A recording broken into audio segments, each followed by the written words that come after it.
Imagine a continent.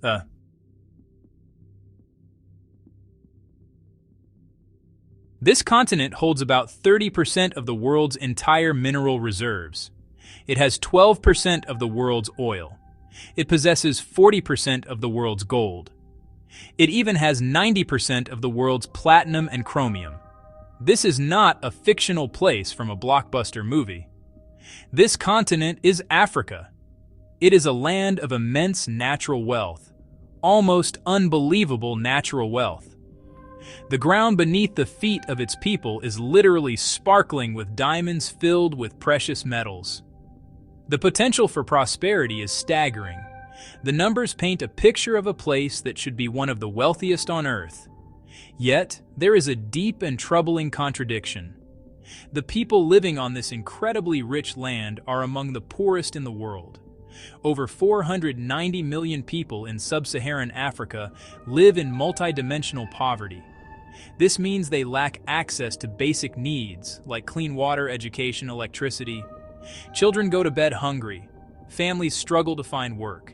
Entire communities are trapped in a cycle of poverty that seems impossible to break. How can this be? How can a continent so rich in resources have so many people living in such extreme hardship? This is the great paradox of our time.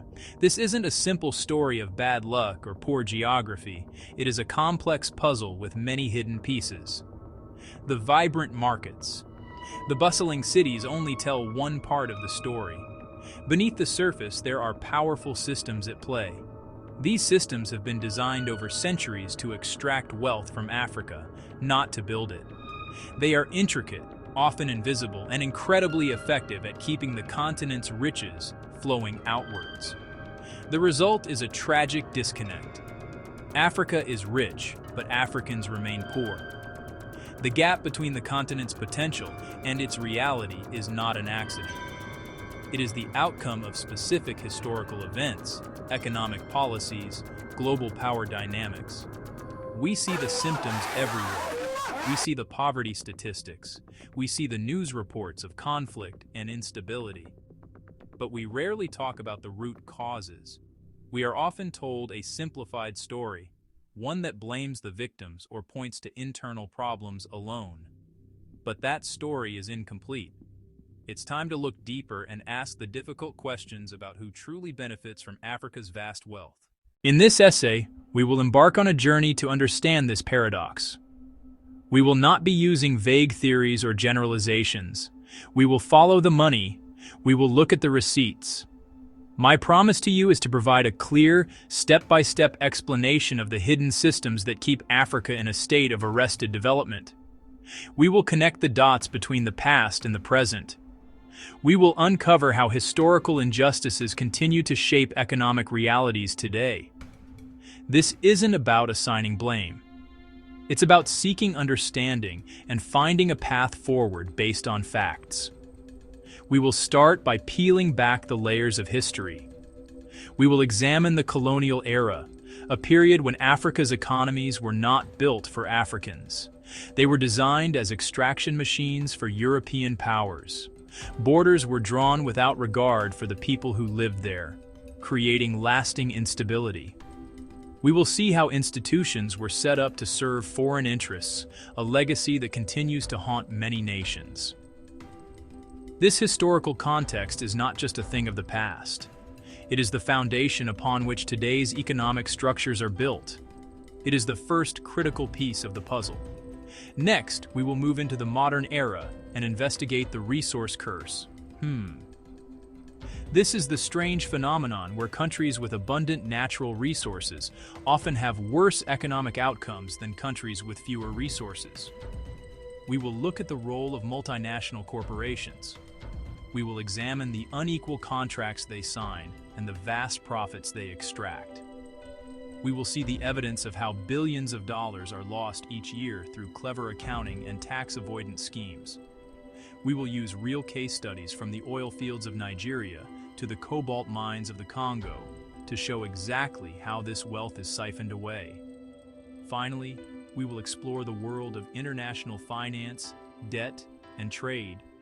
We will untangle the complex web of loans from institutions like the IMF and the World Bank. We will see how crippling debt payments force African nations to spend more on servicing foreign loans than on healthcare or education for their own people. We will also look at unfair trade rules that put African producers at a major disadvantage on the global market.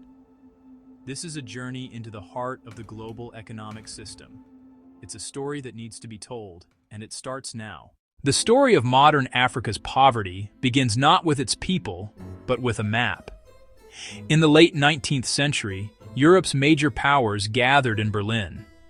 They did not come to trade. They did not come to build partnerships.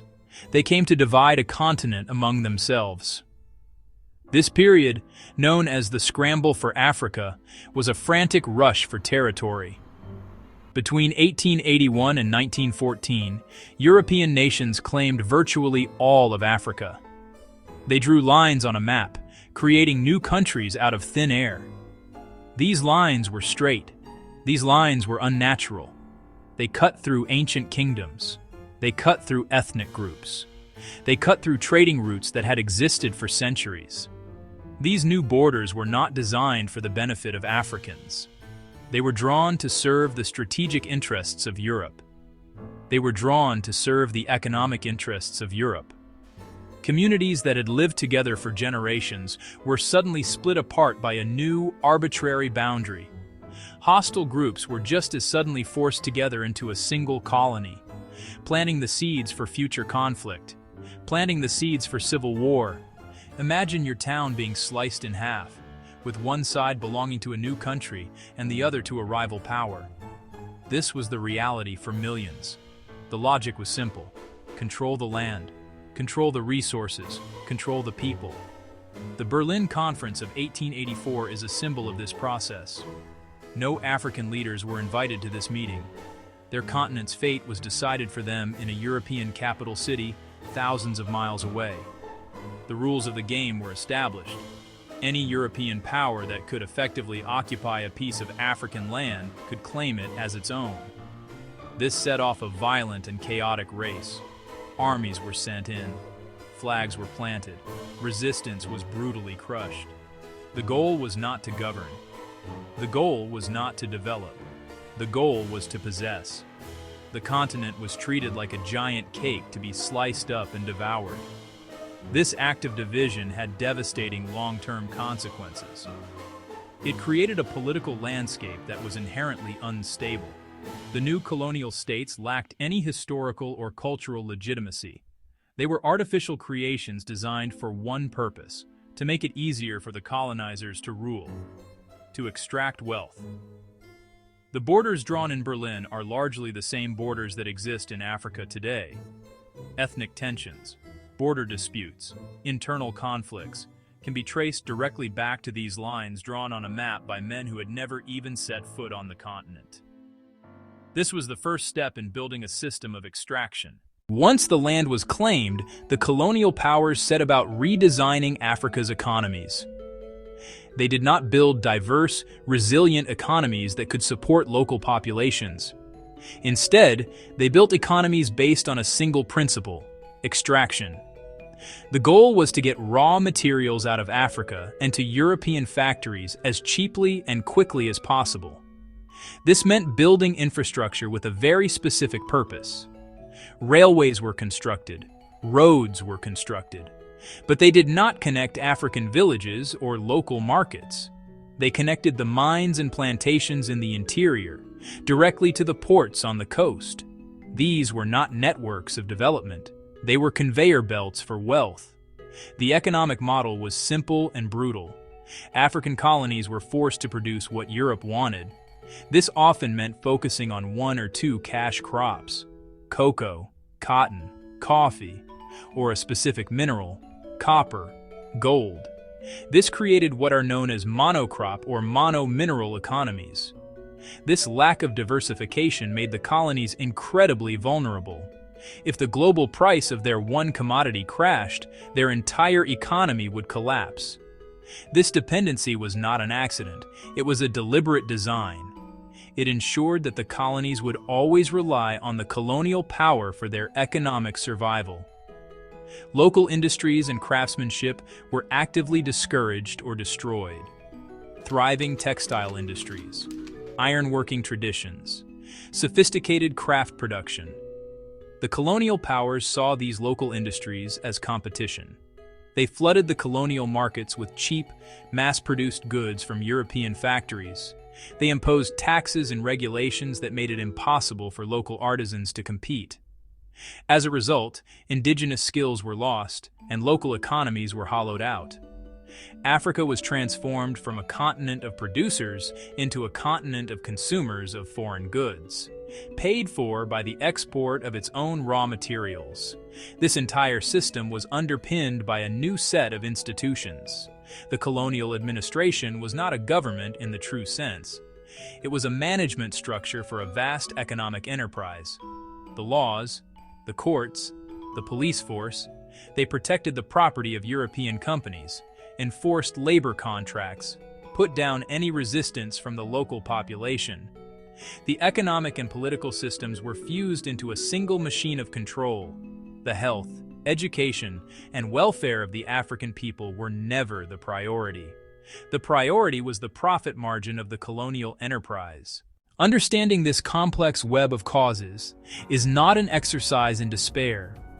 It is a necessary first step towards dismantling it.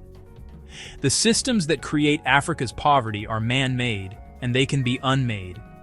The path forward requires a two-pronged approach: radical changes in global policy and a renewed commitment to good governance within Africa. First, the international community must take responsibility. Enforce transparency in the extractive industries. Secret contracts must end. Make all payments from corporations to governments public for citizens to scrutinize.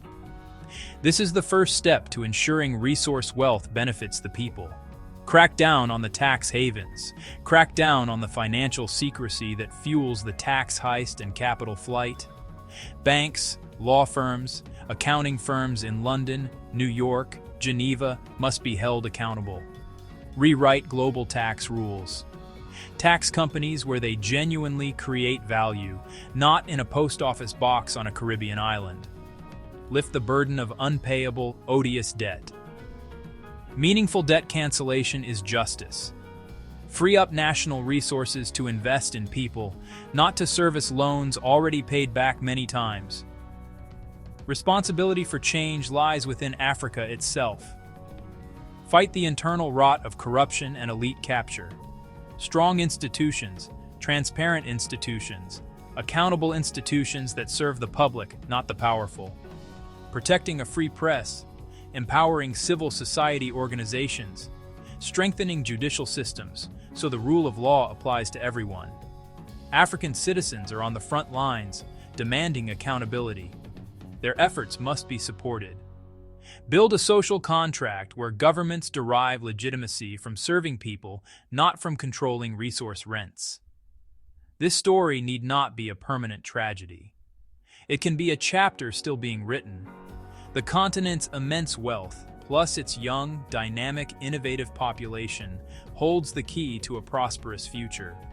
Unlock it through a global conversation rooted in justice and accountability. Stop asking what's wrong with Africa. Start asking what's wrong with the systems that have kept it poor. Audit the receipts. Demand what is owed. Build a world where Africa's wealth benefits all Africans.